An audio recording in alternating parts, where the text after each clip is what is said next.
नमस्कार, आप देख रहे हैं द हिंद 24 न्यूज और मैं हूं आपके साथ साक्षी। आइए नजर डालते हैं आज की बड़ी खबरों की ओर। पश्चिम मेदिनीपुर के नारायणगढ़ सरकारी कॉलेज के सामने कई कॉलेज छात्राओं ने विरोध प्रदर्शन किया। उनका आरोप था कि लड़कियों को प्रपोज किया जा रहा है और वे कॉलेज के लिए देर से पहुंचती हैं। उन्होंने कॉलेज गेट पर विरोध प्रदर्शन किया और आरोप लगाया कि कॉलेज के प्रोफेसर छात्रों को समय पर कक्षाओं में नहीं ले जाते तथा कॉलेज के प्रिंसिपल बादल कुमार जाना छात्रों को कई अप्रिय सुझाव देते हैं। प्रदर्शनकारियों ने आरोप लगाया कि कई कॉलेज प्रोफेसर देर से पहुंचे और जल्दी ही कॉलेज से चले गए। इसके अलावा कॉलेज के प्रिंसिपल ने उस कॉलेज के एक छात्र को व्यक्तिगत रूप से बुलाया और अनुचित सुझाव दिए। छात्रा ने आरोप लगाया कि प्रिंसिपल ने कहा, अगर तुम मुझसे व्यक्तिगत रूप से मिलोगे तो तुम्हें परीक्षा में अच्छे अंक दिए जाएंगे, तुम्हारा भविष्य भी संवार दिया जाएगा। हालांकि छात्रा ने 3 महीने पहले नारायणगढ़ थाने में लिखित शिकायत भी दर्ज कराई थी, लेकिन उन्होंने शिकायत करते हुए कहा कि उन्हें अभी तक कोई न्याय नहीं मिला है। जब मैंने सरकारी कॉलेज के प्रिंसिपल को इस बारे में बताया तो उन्होंने इसे मानने से इनकार कर दिया। अतः लाचार होकर निर्दोष छात्रों ने कॉलेज गेट पर विरोध प्रदर्शन किया। आज दोपहर जब कई कॉलेज प्रोफेसर देरी से कॉलेज पहुंचे तो प्रदर्शनकारियों ने उन्हें घेर लिया और धरना दिया। बाद में नारायणगढ़ थाने से पुलिस मौके पर पहुंची। पुलिस के हस्तक्षेप से वे कॉलेज में घुसे। हालांकि जब मीडिया ने कॉलेज प्रिंसिपल से बार बार फोन पर संपर्क किया, कॉलेज के प्राचार्य डॉक्टर बादल कुमार जाना ने टिप्पणी करने से इनकार कर दिया। हालांकि इस संदर्भ में मिदनापुर का संगठनात्मक जिला भाजपा अध्यक्ष शमित कुमार मंडल ने कहा कि इस राज्य में महिलाओं की सुरक्षा नहीं है, जहां राज्य की मुख्यमंत्री ममता बनर्जी खुद प्रिंसिपल हैं और एक कॉलेज छात्रा को इतना बुरा प्रस्ताव दे रही हैं। लानत है, हम इसकी निंदा करते हैं। हम उस कॉलेज छात्र के पक्ष में हैं। आने वाले दिनों में एक मजबूत आंदोलन खड़ा किया जाएगा। हालांकि तृणमूल के मकरमपुर क्षेत्र के अध्यक्ष लक्ष्मीकांत शीत ने कहा कि हम मामले की जांच कर रहे हैं। अगर कोई दोषी पाया गया तो पुलिस और प्रशासन जांच कर कानूनी कार्रवाई करेगा। अब देखना यह है कि पानी किस ओर बहता है। हालांकि स्थानीय कॉलेज के छात्रों से लेकर पश्चिम मिदनापुर जिले के निवासियों तक सभी को आरोपी सरकारी कॉलेज प्रिंसिपल के खिलाफ प्रशासन की कार्रवाई का इंतजार है।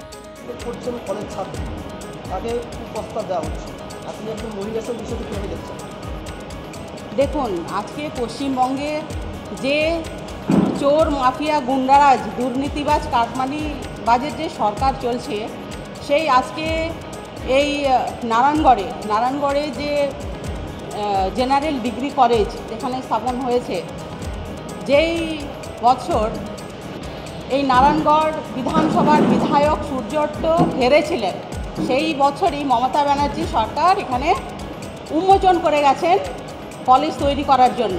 কিন্তু আজকে আমরা দেখছি সেই কলেজের প্রিন্সিপাল বাদল জানা, ওনাকে মানে আমরা বলি টিচার মানে শিক্ষক যারা হয় তারা জাতির মেরুদণ্ড হয়, সমাজের মেরুদণ্ড হয়। আজকে একটা প্রতিষ্ঠানের বড় জায়গায় দাঁড়িয়ে রক্ষকই ভক্ষক হয়ে দাঁড়িয়েছে, যিনি আজকে সবার সম্মান না করে সবার প্রিন্সিপালের অভিযোগ যে ছাত্রছাত্রীদের পাশাপাশি ছাত্রীদের কুপ্রস্তাব দিচ্ছে এবং সেই কুপ্রস্তাবে রাজি না হলে তাদেরকে ফেল করে দেওয়ার হুমকি দিচ্ছে খোদ কলেজেরই প্রিন্সিপাল অধ্যক্ষ। কী বলবেন? ওই কলেজের যে প্রিন্সিপাল, আমাদের কাছে যা খবর আছে ও 1 নম্বরের ফালতু লোক, বাজে লোক। এবং ওই প্রিন্সিপাল ওর চরিত্র এতটাই নোংরা, সেই লোককে বসিয়ে রেখেছে এখনও গভর্নমেন্ট কলেজের প্রিন্সিপাল হিসেবে। এখানকার বিধায়ক সমেত তৃণমূলের নেতাদের সাথে ওতপ্রোতভাবে জড়িত, সব সময় ওদের সাথে যোগাযোগ আছে। তারপরেও এর বিরুদ্ধে ব্যবস্থা নিচ্ছে না। এই জন্য নিচ্ছে না, তৃণমূলের কাটমানি খায়, এই প্রিন্সিপাল তার সাথেও জড়িত আছে। আর মহিলাদের যে কুপ্রস্তাব দিচ্ছে তার জন্য আমরা দাদা নারায়ণগড় গভর্নমেন্ট ডিগ্রি কলেজের প্রিন্সিপাল বিরুদ্ধে ছাত্রছাত্রী অভিযোগ করছে যে ওই প্রিন্সিপাল ছাত্রছাত্রীদের কুপ্রস্তাব দেয়, তার পাশাপাশি ছাত্রছাত্রীদের কিন্তু পরীক্ষায় কম নাম্বার পাইয়ে দেওয়ার হুঁশিয়ারি দিয়েছেন। কি বলবেন এই বিষয়টা? এই অবধি আমার কাছে কোনো খবর নেই। আমরা কিছুদিন আগে ওই কলেজের প্রিন্সিপালের সাথে কিছু লোকার একটা বচসা হয় এটা জানি। এই মুহূর্তে আমাদের একটা হিন্দুদের দীঘাতে একটা মন্দির হচ্ছে জগন্নাথ মন্দির, এটা নিয়ে আমরা ব্যস্ততা। আমাদের মাননীয় মুখ্যমন্ত্রী দীঘাতে আসবে, আমাদের প্রচুর পরিমাণে লোকজন যাচ্ছে এবং এলাকায় মাইক দিয়ে একটা প্রচার হচ্ছে আমাদের সরকারের তরফ থেকে। এবং আগামীকাল 30 তারিখ উদ্বোধন আছে, একটি কন্যার হবে। এটা নিয়ে আমরা একটা ব্যস্ততা। এই মুহূর্তে আমাদের সমস্ত পার্টি কর্মী দাদা খোদ কলেজেই কিন্তু ছাত্রী অভিযোগ করছে প্রিন্সিপালের বিরুদ্ধে কুপ্রস্তাব দেওয়ার। দেখুন, এতে পশ্চিমবাংলার সাধারণ জনগণ দেখছে একজন পশ্চিমবাংলার সর্বোচ্চ ক্ষমতার অধিকারী, প্রশাসনের শীর্ষে বসে আছেন একজন মহিলা মুখ্যমন্ত্রী যদি মহিলাদের দর দিয়ে দেয়, ধর্ষণ হলে মহিলাদের সঙ্গে কেউ নোংরামি করলে বলে এটা ছোট ঘটনা, তাহলে তার প্রশাসনের অন্তর্গত তার রাজ্যে তো এরকম ঘটনা ঘটবেই। কিন্তু এটা বাংলার জনগণের কাছে আমি আবেদন করব যে এই ঘটনা আর কতদিন ঘটবে। একজন শিক্ষার যিনি মেরুদণ্ড, নারায়ণগড়ের মগরামপুরের ভদ্রকালীতে যে গভর্নমেন্ট কলেজ, সেই কলেজের যিনি প্রিন্সিপাল, তিনি যদি মহিলাকে ডেকে বা একজন ছাত্রীকে ডেকে, ছাত্রী অর্থাৎ শিক্ষা গুরু তিনি ছাত্রীর কাছে এবং তার সন্তান সম, তাকে ডেকে যদি কুপ্রস্তাব দেয়, তাহলে পশ্চিমবাংলার অবস্থা কোথায় গেছে। আর তাতে কিন্তু পুরো পুলিশ প্রশাসন থেকে শুরু করে মাননীয় মুখ্যমন্ত্রীর স্তর পর্যন্ত কিন্তু পুরো তাকে গাইড করা হচ্ছে, তাকে সাপোর্ট দেওয়া হচ্ছে, তাকে তার যে অপকর্ম সেটাকে লোকানোর চেষ্টা চলছে। আপনাদের কাছ থেকে আমরা জানতে পারলাম যে পুলিশ প্রশাসন এখনও পর্যন্ত স্টেপ নেয়নি। এই ঘটনা একজন মহিলা। পলাশনা, আমি সেকেন্ড সেমিস্টারের ছাত্র। কোন কলেজ? কলেজের নারায়ণগড় মহাবিদ্যালয় কলেজ, সরকারি মহাবিদ্যালয় কলেজের। কী সমস্যা হয়েছে? সমস্যা, আমাদের স্যারেরা টাইম মতো আসেন না, যখন তখন আসেন, যখন তখন চলে যান। 2টো বাজতে নেই বাজতে ফলকনামা এক্সপ্রেস ধরে চলে যান ওইখান থেকে, কলেজ থেকে। টাইম মতো কোনো ক্লাস হয় না। পাশের ছেলেরা তো প্রায় ফেল করেছেন। তাই আমাদের এই অভিযোগ। কালকে আমরা আন্দোলন করেছিলাম। আমাদের আন্দোলন করতে প্রিন্সিপাল স্যার বলেছেন যে আমরা মাতাল, সাংবাদিক ছিল, কাল প্রশাসন ছিল, সবার সামনে মাতাল বলেছেন আমাদেরকে। এই আমাদের অভিযোগ। তাই আমরা আরও বৃহত্তম আন্দোলনে নামতে পারি। কি দাবি জানাবেন? কি হয়েছে? আমি 28 তারিখ আমি কলেজে আসি এবং আমি কলেজের ফার্স্ট ফ্লোরে আমাদের সরস্বতী মূর্তির পাশে বসেছিলাম। ওখান থেকে হঠাৎ করে আমাদের প্রিন্সিপাল স্যার আসেন এবং আমার ফোনটি কেড়ে নেওয়া হয়। তারপর আমি স্যারকে যখন ফোনটি চাইতে যাই, তখন আমি দেখি আমার পার্সোনাল ব্যক্তিগত চ্যাট উনি পড়েন এবং ওনার একজন অফিস স্টাফের ফোন থেকে আমার ওই চ্যাটের ছবি তোলেন এবং সেটিকে প্রিন্ট আউট করে সবাইকে দেখানো হয় এবং আমাকে অকথ্য ভাষায় আমার বাবা মা সহ আমাকে গালিগালাজ করেন এবং উল্টাপাল্টা করে বলেন। এবং তারপর যখন আমি কিছুদিন পর ফোন চাইতে যাই, তখন আমি একটা বয়ান লিখে দিতে বলা হয়। আমি ওই বয়ানটা লিখি, কিন্তু ওই বয়ানটা উনি অগ্রাহ্য করেন, বলেন এটা হবে না, আমি যেমন বলবো তেমন লিখতে হবে। এটা প্রিন্সিপাল স্যারই বলেন। তো আমি প্রিন্সিপাল স্যার যেমন বলেছেন, আমার যেহেতু ফোনটা দরকার ছিল, তাই আমি চাপে পড়ে ওই ফোনটা নেওয়ার জন্যই আমি প্রিন্সিপাল স্যার যেমনটি বলেছেন এমনটি লিখেই আমি সিগনেচার করে ফোনটি নিয়েছি। এবং এর কারণ, আমি কিছুদিন আগে আমি ফার্স্ট ফ্লোরে ছিলাম, তখন আমাকে একটি কুপ্রস্তাব দেওয়া হয় প্রিন্সিপালের তরফ থেকে। তো আমি সেটা অগ্রাহ্য করি, এই কারণেই আমার ফোনটি ছাড়িয়ে নেওয়া হয়। আমাকে ডেকেছিলেন উনি পার্সোনালভাবে। আমি প্রথমে ওনার কেবিনে যাই, উনি বলেন যে কেবিনে না, আমি আলাদা করে ডাকবো, তখন যেতে হবে। তখন আমি না যাওয়াতেই উনি এইরকম। আমি সেকেন্ড সেমিস্টারের ছাত্র। কোন কলেজ? কলেজের নারায়ণগড় মহাবিদ্যালয় কলেজ, সরকারি মহাবিদ্যালয় কলেজের। কী সমস্যা হয়েছে? সমস্যা, আমাদের স্যারেরা টাইম মতো আসেন না, যখন তখন আসেন, যখন তখন চলে যান। 2টো বাজতে নেই বাজতে ফলকনামা এক্সপ্রেস ধরে চলে যান ওইখান থেকে, কলেজ থেকে। টাইম মতো কোনো ক্লাস হয় না। পাশের ছেলেরা তো প্রায় ফেল করেছেন। তাই আমাদের এই অভিযোগ। কালকে আমরা আন্দোলন করেছিলাম। আমাদের আন্দোলন করতে প্রিন্সিপাল স্যার বলেছেন যে আমরা মাতাল, সাংবাদিক ছিল, কাল প্রশাসন ছিল, সবার সামনে মাতাল বলেছেন আমাদেরকে। এই আমাদের অভিযোগ। তাই আমরা আরও বৃহত্তম আন্দোলনে নামতে পারি।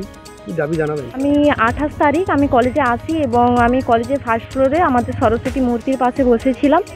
ওখান থেকে হঠাৎ করে আমাদের প্রিন্সিপাল স্যার আসেন এবং আমার ফোনটি কেড়ে নেওয়া হয়। তারপর আমি স্যারকে যখন ফোনটি চাইতে যাই, তখন আমি দেখি আমার পার্সোনাল ব্যক্তিগত চ্যাট উনি পড়েন এবং ওনার একজন অফিস স্টাফের ফোন থেকে আমার ওই চ্যাটের ছবি তোলেন এবং সেটিকে প্রিন্ট আউট করে সবাইকে দেখানো হয় এবং আমাকে অকথ্য ভাষায় আমার বাবা মা সহ আমাকে গালিগালাজ করেন এবং উল্টাপাল্টা করে বলেন। এবং তারপর যখন আমি কিছুদিন পর ফোন চাইতে যাই তখন আমি একটা বয়ান লিখে দিতে বলা হয়। আমি ওই বয়ানটা লিখি, কিন্তু ওই বয়ানটা উনি অগ্রাহ্য করেন, বলেন এটা হবে না, আমি যেমন বলবো তেমন লিখতে হবে। এটা প্রিন্সিপাল স্যারই বলেন। তো আমি প্রিন্সিপাল স্যার যেমন বলেছেন, আমার যেহেতু ফোনটা দরকার ছিল তাই আমি চাপে পড়ে ওই ফোনটা নেওয়ার জন্যই আমি প্রিন্সিপাল স্যার যেমনটি বলেছেন এমনটি লিখেই আমি সিগনেচার করে ফোনটি নিয়েছি। এবং এর কারণ আমি কিছুদিন আগে আমি ফার্স্ট ফ্লোরে ছিলাম, তখন আমাকে একটি কুপ্রস্তাব দেওয়া হয় প্রিন্সিপালের তরফ থেকে, তো আমি সেটা অগ্রাহ্য করি, এই কারণেই আমার ফোনটি ছাড়িয়ে নেওয়া হয়। আমাকে ডেকেছিলেন উনি পার্সোনালভাবে। আমি প্রথমে ওনার কেবিনে যাই, উনি বলেন যে কেবিনে না, আমি আলাদা করে ডাকবো, তখন যেতে হবে। গভর্নমেন্ট ডিগ্রি কলেজে প্রিন্সিপাল বিরুদ্ধে ছাত্রছাত্রী অভিযোগ করছে যে ওই প্রিন্সিপাল ছাত্রছাত্রীদের কুপ্রস্তাব দেয়, তার পাশাপাশি ছাত্রছাত্রীদের কিন্তু পরীক্ষায় কম নাম্বার পাইয়ে দেওয়ার হুঁশিয়ারি দিয়েছেন। কী বলবেন এই বিষয়টা এই অবধি আমার কাছে কোনো খবর নেই। আমরা কিছুদিন আগে ওই কলেজের প্রিন্সিপালের সাথে কিছু লোকের একটা বচসা হয় এটা জানি, কিন্তু এই মুহূর্তে আমাদের একটা হিন্দুদের দীঘাতে একটা মন্দির হচ্ছে জগন্নাথ মন্দির, এটা নিয়ে আমরা ব্যস্ততা।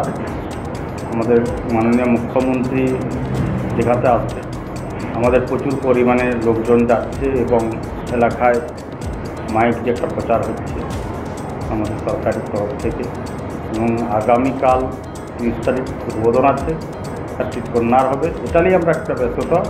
এই মুহূর্তে আমাদের সমস্ত পার্টি কর্মী মগরামপুর পার্টি থেকে আসবে, তো সেটা নিয়ে আমরা একটা ব্যস্ততা যে সবাই বিভিন্ন মানুষ মুখ্যমন্ত্রী যিনি।